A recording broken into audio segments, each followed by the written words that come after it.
মাছ মাংস খেতে খেতে মুখে অরুচি চলে আসছে।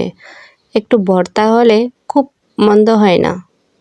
আর ভর্তাটা যদি এমনভাবে বানানো হয় একটু অন্যরকম, তাহলে কেমন হয় বলেন তো? আমার তো মনে হচ্ছে এটা ভর্তা নয়, এটা অমৃত। এটা খেলে আর মাছ মাংস কিছু লাগবে না। এই ভর্তাটা দিয়েই অনেক ভাত খেতে পারবো। চলুন শুরু করি। এই ভর্তাটা কিভাবে বানিয়েছি এবং আমার সিক্রেটটাও আপনাদের সাথে শেয়ার করে দেব।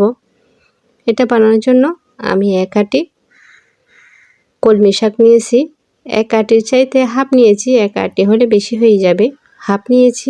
এগুলো আমি ছোট ছোট করে কেটে নিচ্ছি। বেশি বড় রাখবো না, ছোট ছোট করে রাখবো।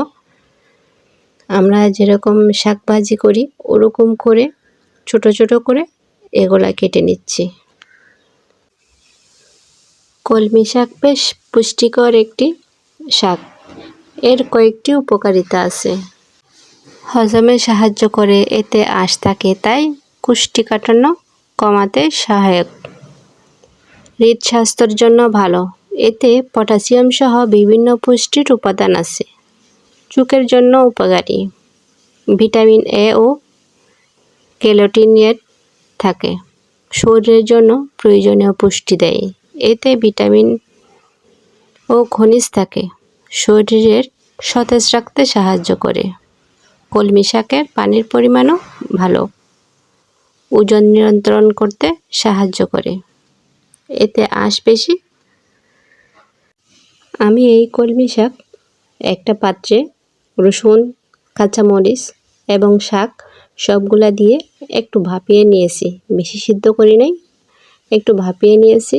এখন আমি এগুলাকে ভর্তা বানাবো। আমি একটু পানি না দিয়ে একটু ভাপিয়ে নিয়েছি। এখন আমি লবণ আর পেঁয়াজ দিয়ে ভালোভাবে মথে নেব। এই ভর্তাটা অনেক মজা হয়, শরীরের জন্য অনেক ভালো। আপনারা বাসায় একবার ট্রাই করবেন, দেখবেন মাছ মাংস এর চাইতে কিছুটাই কম না। তবে ভালোভাবে ধুয়ে ও ভালোভাবে রান্না করে খাওয়া উচিত। বিশেষ করে পুকুর, খাল বা দূষিত পানিতে জন্মানো কলমি শাক এড়িয়ে চলুন। নিজে চাষ করে খেলে তো কোনো সমস্যাই নাই। বাজার থেকে যারা কিনে আনবেন ওইগুলা কোনো ভালো জায়গায় চাষ করছে কিনা তা তো আমরা দেখি নাই। সেজন্য একটু ভালোভাবে ধুয়ে পরিষ্কার করে রান্না করলে ভালো। সবাই ভালো থাকবেন। আজকের মতো সবাই এমন কলমি শাকের ভর্তা বাসায় ট্রাই করবেন। ভালো থাকবেন সবাই। আল্লাহ হাফেজ।